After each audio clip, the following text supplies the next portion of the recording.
ഈശോയിലെ ഏറ്റവും പ്രിയപ്പെട്ടവരെ, ദൈവവചന പഠനത്തിലെ 22ാമത്തെ ദിവസം, അതായത് നമ്മുടെ ഉള്ളിൽ ധൈര്യവും ശക്തിയും അഭിഷേകവും കൊണ്ടുവരുന്ന ഒരു പ്രത്യേക അനുഗ്രഹമുള്ളൊരു വചനമാണ് യെശയ്യാ 41-ാം അധ്യായം 13-ാമത്തെ വാക്യം. ആദ്യം പഠിച്ചത് 10-ാമത്തെ വചനമാണ്.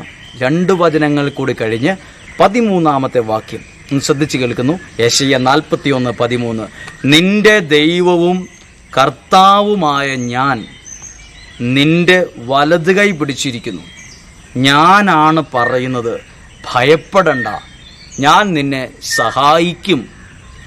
പ്രിയപ്പെട്ടവരെ, ദൈവവചനം പഠിക്കുന്ന പ്രിയപ്പെട്ടവരെ, എന്തിനാണ് തളരുന്നത്? എന്തിനാണ് വിഷമിക്കുന്നത്? എന്തിനാണ് ആരുമില്ല എന്നോർത്ത് സങ്കടപ്പെടുന്നത്? ഈ വചനം 10 പ്രാവശ്യം പഠിക്ക്. നമ്മുടെ കൂടെ 100,000 പേരുണ്ടെന്ന് പറയുന്നേക്കാൾ വിലയാണ് എനിക്ക് ഈ വചനം അറിയാവുന്നു പറയുന്നത്. എൻ്റെ കൂടെ 1000 പേരുണ്ട്. ആരെങ്കിലും പറഞ്ഞിട്ടുണ്ടോ നിങ്ങളോട് ഞാൻ നിന്നെ സഹായിക്കുമെന്ന്? സഹായം എന്തെങ്കിലും വരണമെന്ന് തോന്നുമ്പോഴേ 1000 പേരും പോകുന്നവരാണ്.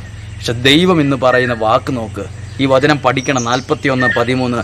നിന്റെ ദൈവവും കർത്താവുമായ ഞാൻ നിന്റെ വലത് കൈ പിടിക്കാൻ സാധ്യതയുണ്ട്. പിടിക്കും, വിഷമം വരുമ്പോൾ സഹായിക്കാനല്ല, പിടിച്ചിരിക്കുന്നു.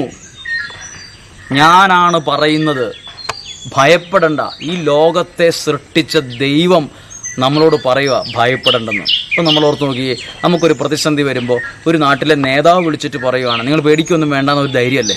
അല്ലെങ്കിൽ നമ്മുടെ രാജ്യം ഭരിക്കുന്ന ഒരു പ്രധാനപ്പെട്ട ആൾ നമ്മളോട് വിളിച്ച് പറയാം നിങ്ങൾ പേടിക്കണമെന്ന് പറഞ്ഞാൽ പിന്നെ നമ്മൾ എന്തിനു പേടിക്കണം? നമ്മൾ അത്ര എത്തി. ഇത് ലോകത്തെ സൃഷ്ടിച്ച ഒരു രാജ്യത്തിൻ്റെ നേതാവല്ല പറഞ്ഞേ, ലോകത്തെ സൃഷ്ടിച്ച ദൈവം തമ്പുരാൻ പറയുകയാണ് നിന്റെ കൈ ഞാനാ പിടിച്ചിരിക്കുന്നത്, നീ ഭയപ്പെടണ്ട, ഞാൻ നിന്നെ സഹായിക്കും. ഇതിൽ കൂടുതൽ ഒരു ബലം കിട്ടുന്നൊരു വചനമില്ല. നിങ്ങൾ ഏത് സമയത്ത് നിങ്ങളുടെ ഉള്ളിൽ ഒരു വിഷമം വരുമ്പോൾ ഈ വചനം പറയണം, എൻ്റെ ദൈവം എന്നെ സഹായിക്കും, എൻ്റെ ദൈവം എന്നോട് പറഞ്ഞിട്ടുണ്ട് ഭയപ്പെടേണ്ടെന്ന്. യെശയ്യാ 41:13 വാക്യം നിങ്ങളുടെ ഹൃദയത്തിൽ ഒരു അഭിഷേകവും ഒരു ബലവും ഒരു ധൈര്യവും തരട്ടെ. അതിനുവേണ്ടി പ്രാർത്ഥിക്കുന്നു. നിന്റെ ദൈവവും കർത്താവുമായി ഞാൻ നിന്റെ വലത് കൈ പിടിച്ചിരിക്കുന്നു. ഞാനാണ് പറയുന്നത്, ഭയപ്പെടണ്ട. അവിടെ കൊണ്ട് നിർത്തുമല്ല, ഞാൻ നിന്നെ സഹായിക്കും. ഈ വചനം നിങ്ങൾ പഠിക്കണം. ഈ വചനത്തിലൂടെ നിങ്ങൾ അനുഗ്രഹിക്കപ്പെടും. പ്രാർത്ഥിക്കുന്നു. ദൈവം നിങ്ങളെ അനുഗ്രഹിക്കട്ടെ. ആമേൻ.